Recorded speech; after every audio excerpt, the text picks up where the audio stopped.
Kamere. Kamere.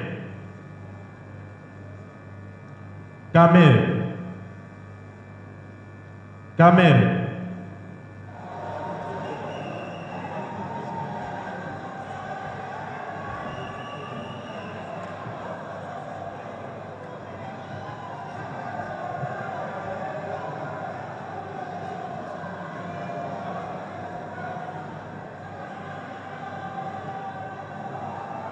Mbosso.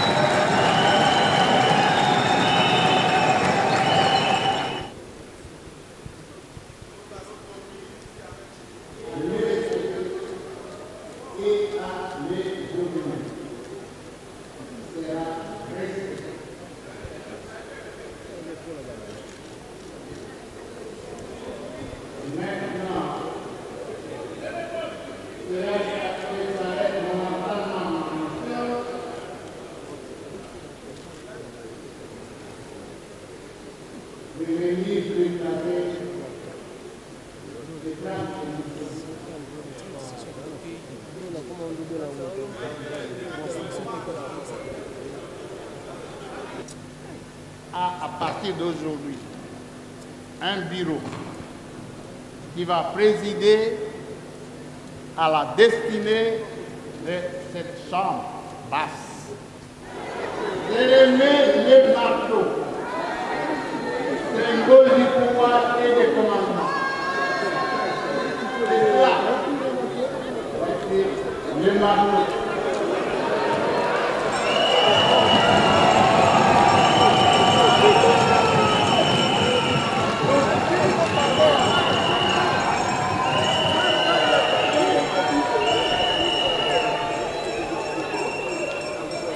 Alors, ensuite,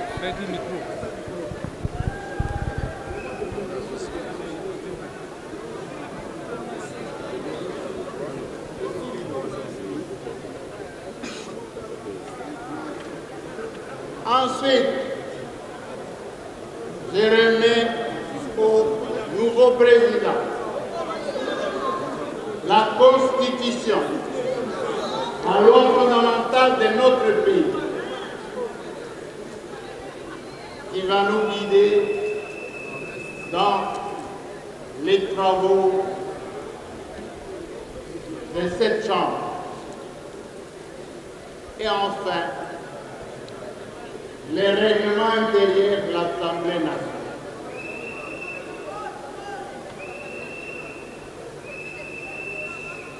Honorable Président, je vous remets ces excuses. Vous vous en serviez pour l'organisation de nos réunions et pour toute autre chose destinée à l'Assemblée nationale et même à l'extérieur. Ils vont vous expliquer, vous les exploiter au moment opportun. Je vous les remets devant les collègues.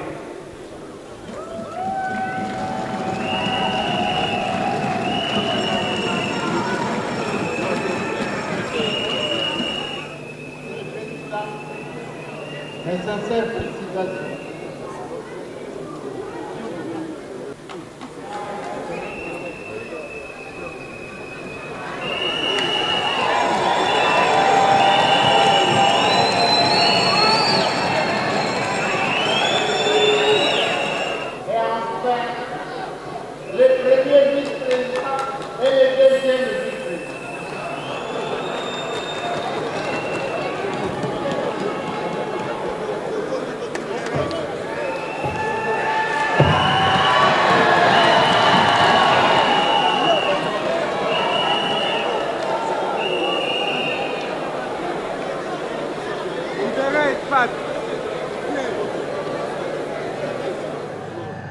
Honorables députés et chers collègues, au moment où l'honneur me choisit d'assurer la direction de l'Assemblée nationale, permettez-moi, en dépit de l'émotion ressentie, habituellement en pareilles circonstances.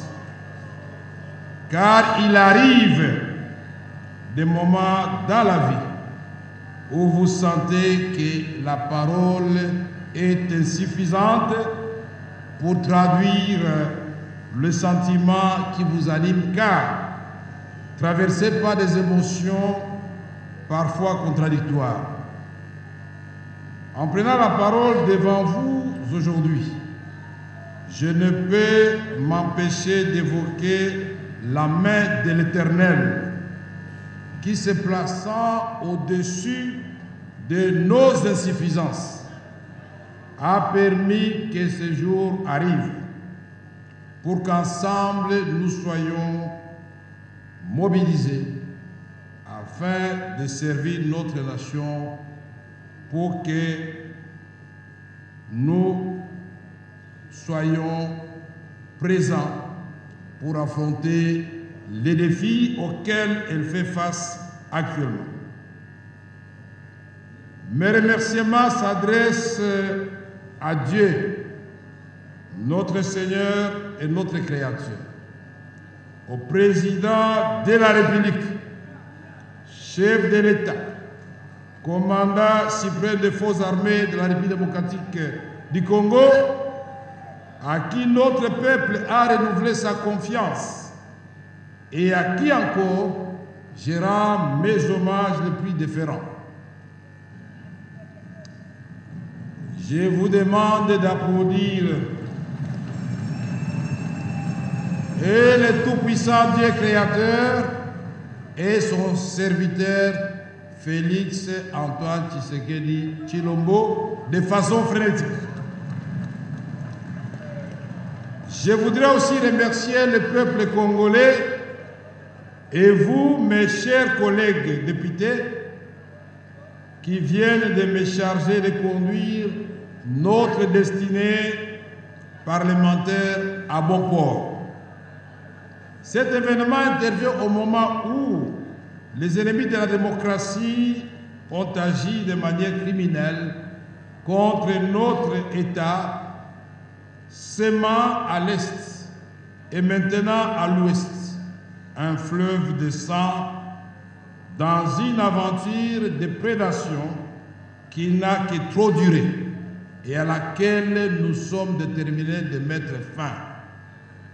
Dernièrement encore, nous déplorons l'incursion d'un commando non autrement identifié et lourdement armé qui a tenté en vain de déstabiliser les institutions de la République et dont ma famille et moi-même avons été victimes, et nous avons eu la vie sauve grâce à la miséricorde divine.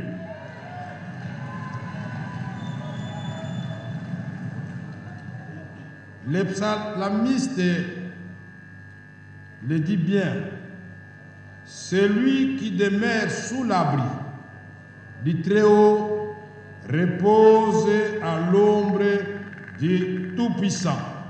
J'ai dit l'Éternel, mon refuge, et ma demeure, mon Dieu, en qui je me confie. Psaume 91. Et je vous recommande aussi le psaume 23. J'ai conscience que le moment n'est pas approprié pour évoquer cette question capitale de l'insécurité à l'Est, aggravée dans cette partie, et à l'Ouest, qui sera au cœur de nos préoccupations quotidiennes pendant cette législature qui commence sous le signe d'une grande espérance. Comment ne pas saluer l'exercice démocratique minutieusement mené par le bureau provisoire et spécialement le savoir-faire du président Mbosso Christophe? Grâce à ce jeu démocratique, nous avons aujourd'hui un bureau définitif équilibré où les critères de la géopolitique, et de la représentation suffisante de la femme, comme l'a souhaité le président de la République, ont été respectés. Je dirais que c'est pour la première fois dans l'histoire parlementaire de notre pays où le président de l'Assemblée nationale, naturellement, qui tient le marteau apparaît comme l'arbitre, à 3 femmes et 3 hommes, à tous les âges, les jeunes et les sages. C'est extraordinaire. Je dirais que j'ai beaucoup de chance de vivre ce moment de l'histoire. Honorables députés, nous devons afficher l'unité. Et cette unité ne peut se refaire là où elle a été fusillée que par la reconquête de la dignité et de l'honneur, de la noblesse qui accompagne le travail parlementaire. C'est pourquoi je nous invite à plus d'abnégation et de sacrifice, car être parlementaire, c'est doit d'être vécu comme un devoir sacré et non un statut de privilège. Nous devons demeurer aux côtés de nos électeurs, j'allais dire aux côtés du peuple congolais.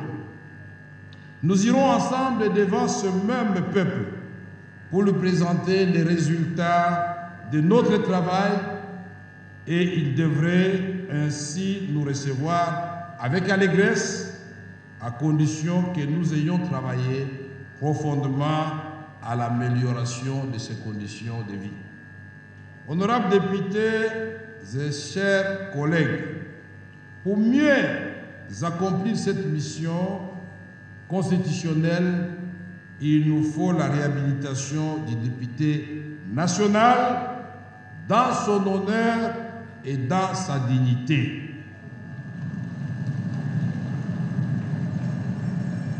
Les députés, en tant qu'élus du peuple, méritent respect et considération.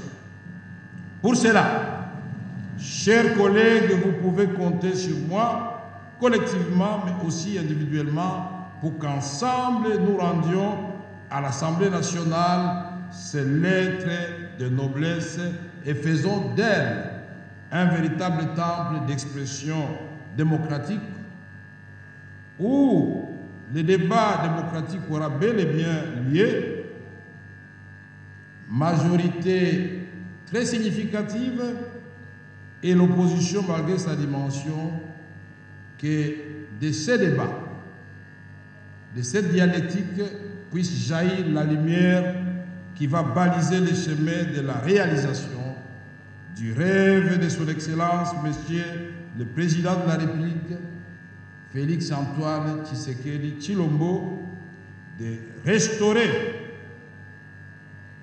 à notre pays son rôle du moteur du décollage de l'Afrique subsaharienne.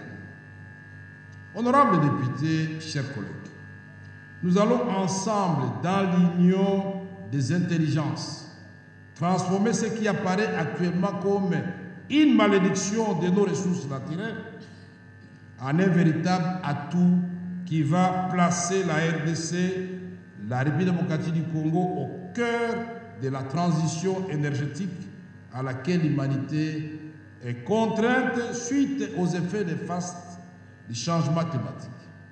Et dans cette vision, la RDC sera non seulement pourvoyeur de la paix et du développement pour ses voisins, mais pour l'ensemble de l'Afrique subsaharienne. C'est ce Congo-là, rêve de Kimbangu et de Lumumba, que le président Félix Antoine Tshisekedi Tshilombo veut concrétiser sous forme d'héritage aux générations futures. Honorables députés, que cette législature soit celle de stabilité institutionnelle, qu'elle soit celle de réformes pertinentes et courageuses, qu'elle soit celle de la compétence dans le contrôle parlementaire, mais aussi celle de l'équité et de la justice. Nous ne pouvons y parvenir qu'en travaillant en équipe et dans la discipline, en respectant l'heure de travail, en ayant une régularité dans les contrôles parlementaires et dans la production législative. C'est au prix de cette discipline qui n'aliénera ni votre liberté, ni votre esprit d'initiative que nous serons en mesure d'assurer la cohérence du travail parlementaire et d'aborder sereinement les défis de cette législature. Honorables députés et chers collègues, je voudrais évoquer ici les questions de la diplomatie parlementaire. Les honorables députés devront s'impliquer non seulement dans les questions de coopération régionale et internationale, mais également des questions qui concernent le retour de la paix à l'est de notre pays. Personne n'ignore que la République démocratique du Congo fait face actuellement à une agression féroce dans sa partie est causée par le Rwanda et l'Ouganda. Pour cela, je voudrais vous demander de bien vouloir vous lever pour observer 1 minute de silence en mémoire de tous les morts à l'est du pays, et spécialement ceux qui ont été touchés par les obus lancés par le M23 dans le cas de déplacés civils à Mugunga dans les encablures de Goma.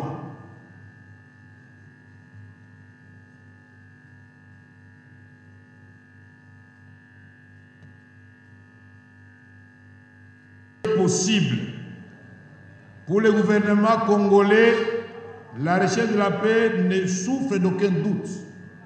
La guerre nous est imposée. L'urgence de restaurer la paix et la sécurité et de stopper définitivement cette guerre injuste que nous subissons ainsi que toutes les atrocités qui s'ensuivent s'impose. Plus elle dure, plus elle cause des dégâts humains et matériels chez nous. N'oublions pas que la guerre se déroule sur le territoire congolais. Honorables députés et chers collègues,